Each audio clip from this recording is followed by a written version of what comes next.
Hello, welcome back to Black Book Stacks, book nerds.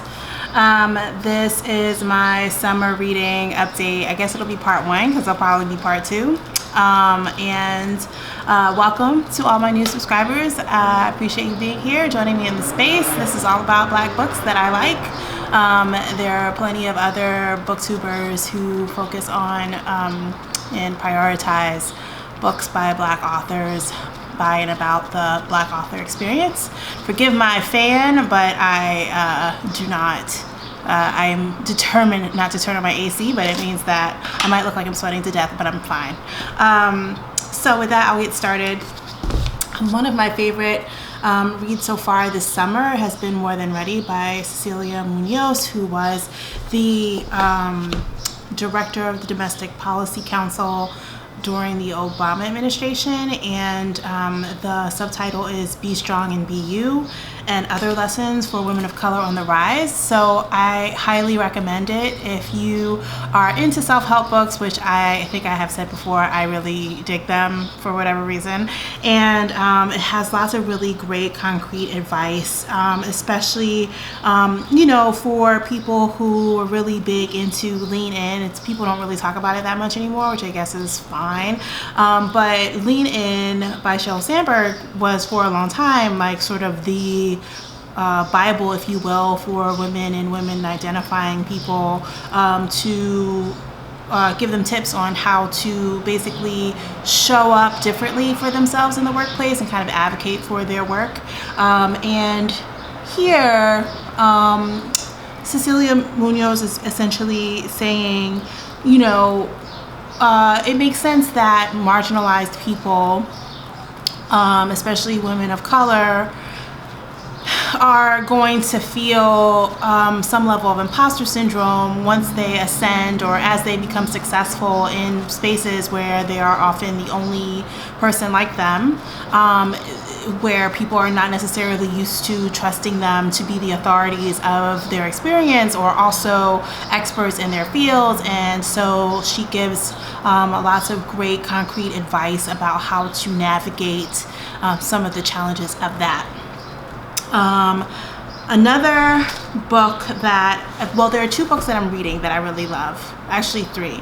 One of them is Leave the World Behind by Rumaan Alam, who is the author of a couple of other books that you may have heard of before, but this one is amazing in part because it focuses on couples on vacation. One is Black and one is white, and there's some sort of apocalyptic event. It's a blackout, and it sort of throws them into relationship with one another. And it's an interesting book. It doesn't come out until the fall. I believe it comes out in October, or at least it's scheduled to come out in October as of today.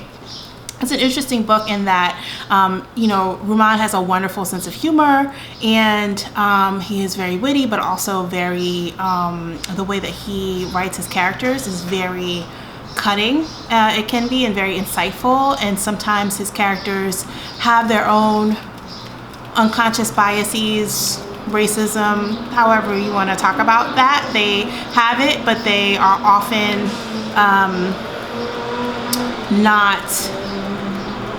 they're often not aware of the biases that they have.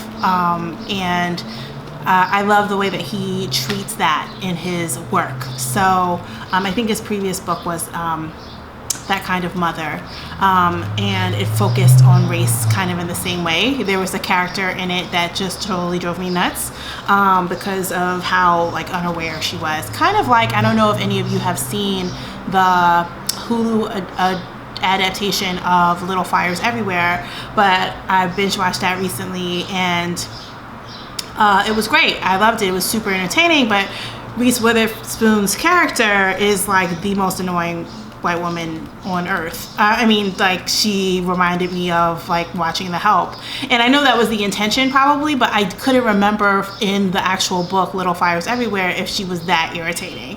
And I think some of it has to do with where we are in this moment as a political collective, and as people start to unearth their racism and read a lot about anti-racism and all of that, and do that work, or try to do that work, or try to begin that work, or try to continue that work.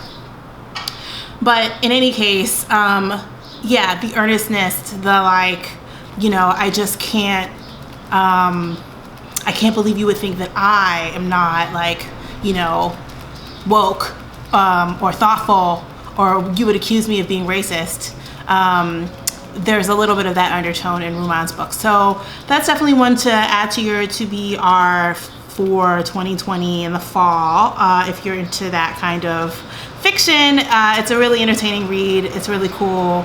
I like the male protagonist, Clay, who is a little bit more forgiving than his wife, but you can look for that in the fall. Part of my book haul for the summer is a book I have not started yet, A Song Below Water by Bethany Morrow, and it's about Black girl sirens. And this cover is like incredibly beautiful. So it's like a modern fantasy about mermaids, black mermaids. Like, I'm all in. I can't wait to get started on this one. The books I have been reading so far, and I'm almost done, not quite done. Caitlin Greenidge, We Love You, Charlie Freeman. Woo, this is a lot. It's a great debut. It's fascinating. It's like a combination of like present day, I believe, and the history in historical fiction. It kind of it takes sort of a lens of looking at anthropological approaches to race and blending them with, you know, our personal, I guess, assumptions and traditions, and, you know, what it really means to be black. What is blackness? How do you translate it? And I mean, I'm using the word translation, but it's actually, there's sign language involved, so there's actually like literal translation of language, but I think it's also used a lot as like a metaphor, like, you know, how do we speak about race? How do we speak about blackness? How has that changed or not changed over time? You know, how is it used in the service of science, or, you know, allegedly in the service of science? So that's been pretty interesting. I love following Caitlin on Twitter. She tends to share a lot of, or has traditionally shared a lot of really cool articles and information on Twitter. So if you're not following her there, you should. And finally, I am not quite halfway through with Girl, Woman, Other by Bernardine Evaristo. I love it. I heard a lot about it before I actually like bought it. And you know, it is a novel in verse. It is an adult novel in verse, which is rare, but I think it works. And actually, I was talking to another friend who read at the same time as I did Richard Ford's book about trees, The Overstory.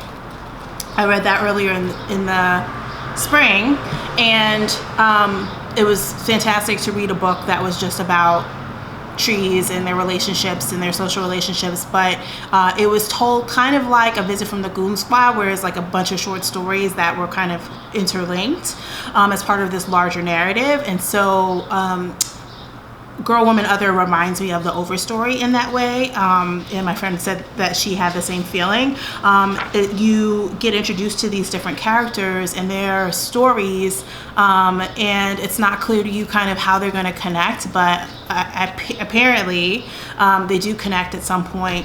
The language here is just funny. It's just such an easy read. It goes really quickly. It's taken me a little while because I got some other stuff going on, but really it's so fun to read about Black British women, or the Black diaspora in a broader way, right? Because usually when we talk about Black women in writing, at least this has been my experience in America, is that we talk about American Black women. I think there are some exceptions to that, right? You talk about Chimamanda Adichie or you talk about Zadie Smith, like whatever their narratives have been, they've been focused kind of on a broader lens of the Black diaspora, and sort of taken by different readers to stand in for like what Blackness means. And here we just get a broader portrait that includes queer Black women, which is amazing and good. And then there's also, I think, a lot of helpful class distinctions.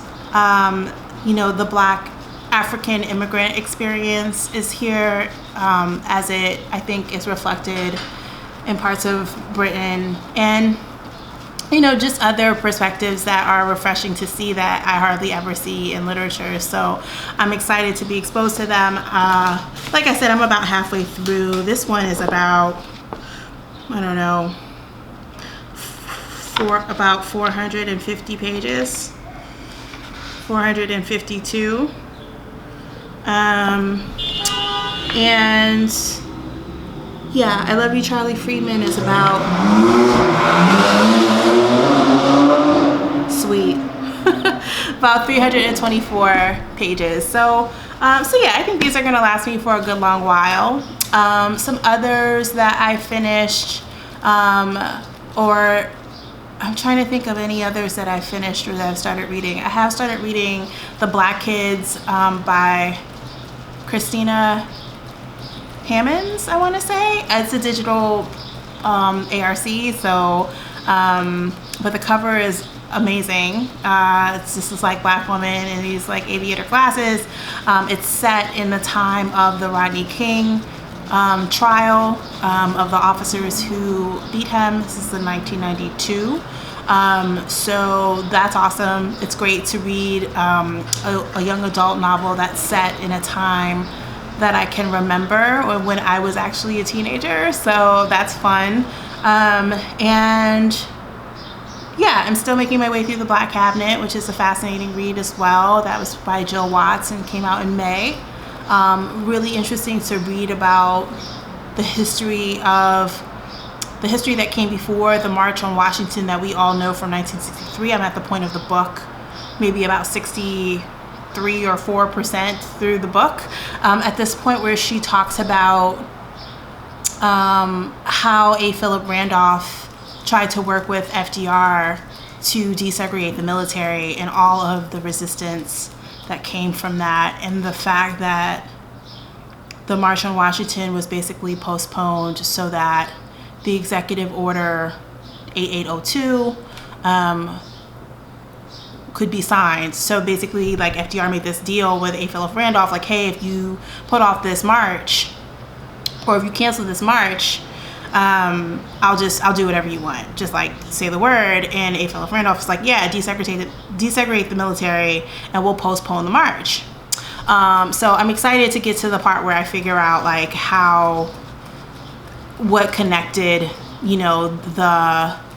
that beginning of the March on Washington organizing from 1941 to the March on Washington in 1963, I think it was. So anyway, that's how I'm spending my time when I'm not melting in my apartment.